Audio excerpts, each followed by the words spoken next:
Hi hello friends, welcome to CET fighters YouTube channel. ನೀವೇನಾದರೂ ಇದೇ ಮೊದಲ ಬಾರಿಗೆ ನಮ್ಮ ಚಾನಲನ್ನು ನೋಡ್ತಾ ಇದ್ದರೆ ಆದಷ್ಟು ಚಾನಲ್ಗೆ ಸಬ್ಸ್ಕ್ರೈಬ್ ಮಾಡಿಕೊಂಡು ಪಕ್ಕದಲ್ಲಿರುವಂಥ ಬೆಲ್ಲೈಕನ್ನ ಆಲ್ ಅಂತ ಹೊತ್ಕೊಳ್ಳಿ. ಬನ್ನಿ ಸ್ನೇಹಿತರದೀಗ ಸರ್ಕಾರಿ ಆಸ್ಪತ್ರೆಗಳಲ್ಲಿ ಖಾಲಿರುವಂಥ ವಿವಿಧ ಹುದ್ದೆಗಳ ಅಧಿಸೂಚನೆ ಮುಖಾಂತರ ಕಂಪ್ಲೀಟಾಗಿ ನೋಟಿಫಿಕೇಷನ್ನ ಮುಖಾಂತರ ಮಾಹಿತಿಯನ್ನು ತಿಳ್ಕೊಂಬರೋಣ.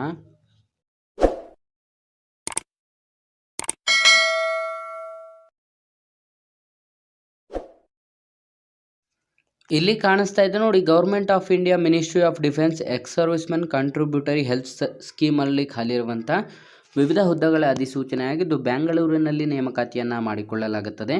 ಇಲ್ಲಿ ಖಾಲಿರುವಂಥ medical officers, dental officers, office in charge, polyclinic ಮತ್ತು lab assistant, lab technical assistant ಮತ್ತು pharmacist, nursing assistant, dental hygienist, clerk, data entry cum typing operator, driver, chowkidar, female attendant P1 ಮತ್ತು ಚೌಕಿದಾರ್ ಹುದ್ದೆಗಳಿಗೆ ಅಧಿಸೂಚನೆಯನ್ನು ಹೊರಡಿಸಲಾಗಿದ್ದು 8ನೇ ತರಗತಿ 10ನೇ ತರಗತಿ ಅಥವಾ ನೀವು PUC ಅಥವಾ ಪದವಿಯನ್ನು ಹೊಂದಿರುವಂಥ ಅಭ್ಯರ್ಥಿಗಳಿಂದ ಅರ್ಜಿಗಳನ್ನು ಆಹ್ವಾನಿಸಲಾಗಿರುತ್ತೆ.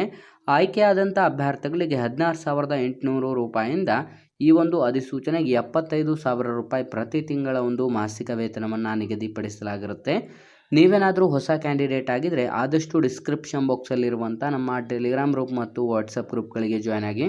ನೀವೇನಾದರೂ ಪೊಲೀಸ್ ಇಲಾಖೆ ಹಾಗೂ ಇನ್ನಿತರ ಸ್ಪರ್ಧಾತ್ಮಕ ಪರೀಕ್ಷೆಗಳ ಎಕ್ಸಾಮ್ ಪ್ರಿಪರೇಷನ್ ಮಾಡ್ಕೋತಾ ಇದ್ದರೆ ಇಂದ ಡಿಸ್ಕ್ರಿಪ್ಷನಲ್ಲಿರುವಂಥ ನಮ್ಮ ಪೊಲೀಸ್ ಫೈಟರ್ಸ್ ಯೂಟ್ಯೂಬ್ ಚಾನಲ್ಗೆ ಸಬ್ಸ್ಕ್ರೈಬ್ ಮಾಡ್ಕೊಳ್ಳಿ.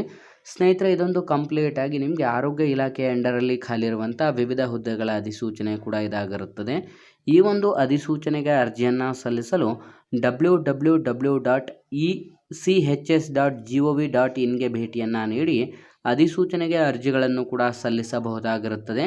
ಅರ್ಜಿಯನ್ನು ಸಲ್ಲಿಸಲು ಬಯಸುವಂಥ ಅಭ್ಯರ್ಥಿಗಳಿಗೆ ಈಗ ಆಲ್ರೆಡಿ ಅಪ್ಲಿಕೇಶನ್ಸ್ಗಳು ಸ್ಟಾರ್ಟ್ ಆಗಿದ್ದು ಕೊನೆಯ ದಿನಾಂಕವನ್ನು ನೋಡಿದ್ರೆ 7 ಏಪ್ರಿಲ್ 2025 ಕೊನೆಯ ದಿನಾಂಕವಾಗಿರುತ್ತೆ. ಹಾಗಾಗಿ ಯಾವುದೆಲ್ಲ ಆಸಕ್ತ ಅಭ್ಯರ್ಥಿಗಳು ವಿಡಿಯೋಸ್ನ ನೋಡ್ತಾ ಇದ್ರೆ ಡಿಸ್ಕ್ರಿಪ್ಷನ್ ಬಾಕ್ಸಲ್ಲಿ ಕೊಟ್ಟಿರುವಂಥ ಲಿಂಕ್ ಮೇಲೆ ಕ್ಲಿಕ್ ಮಾಡಿ ಕಂಪ್ಲೀಟಾಗಿ ಅಧಿಸೂಚನೆಗೆ ಅರ್ಜಿಗಳನ್ನು ಸಲ್ಲಿಸಿ. ವಯೋಮಿತಿಯನ್ನು ನೋಡ್ತಾ ಹೋದರೆ ಕನಿಷ್ಠ 18 ವರ್ಷದಿಂದ ಗರಿಷ್ಠ 45 ವರ್ಷದ ಒಳಗಡೆ ಇರಬೇಕಾಗತ್ತೆ. SC ST ಮತ್ತು ಫಿಮೇಲ್ ಕ್ಯಾಂಡಿಡೇಟ್ಸನ್ನು ಹೊರತುಪಡಿಸಿ ಇನ್ನು ಮಿಕ್ಕುಳಿದಂಥ ಎಲ್ಲ ಕ್ಯಾಂಡಿಡೇಟ್ಸ್ 100 ರೂಪಾಯಿ ಅರ್ಜಿ ಶುಲ್ಕವನ್ನು ಆನ್ಲೈನ್ನ ಮುಖಾಂತರ ಪೇಮೆಂಟನ್ನು ಮಾಡಬೇಕಾಗಿರುತ್ತೆ.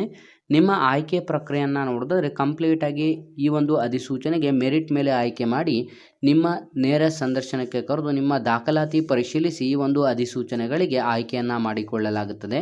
ಹಾಗಾಗಿ ಯಾರೆಲ್ಲ ಆಸಕ್ತ ಅಭ್ಯರ್ಥಿಗಳು ವಿಡಿಯೋಸ್ನ ನೋಡ್ತಾ ಇದ್ರೆ ಡಿಸ್ಕ್ರಿಪ್ಷನ್ ಬಾಕ್ಸಲ್ಲಿ ಕೊಟ್ಟಿರುವಂಥ ಲಿಂಕ್ ಮೇಲೆ ಕ್ಲಿಕ್ ಮಾಡಿ ಅಧಿಸೂಚನೆಗೆ ಅರ್ಜಿಗಳನ್ನು ಸಲ್ಲಿಸಿ ಮತ್ತು ಹೆಚ್ಚಿನ ಉದ್ಯೋಗ ಮಾಹಿತಿಗಳಿಗಾಗಿ ಆದಷ್ಟು ನಮ್ಮ ಚಾನಲ್ಗೆ ಸಬ್ಸ್ಕ್ರೈಬ್ ಮಾಡ್ಕೊಳ್ಳಿ ಮತ್ತು ನಿಮ್ಮ ಎಲ್ಲ ಸ್ನೇಹಿತರೊಂದಿಗೆ ಈ ಒಂದು ವಿಡಿಯೋನ ಶೇರ್ ಮಾಡಿ ಅಂತ ತಿಳಿಸ್ತಾ ಇದ್ದೀವಿ ಸ್ನೇಹಿತರೆ.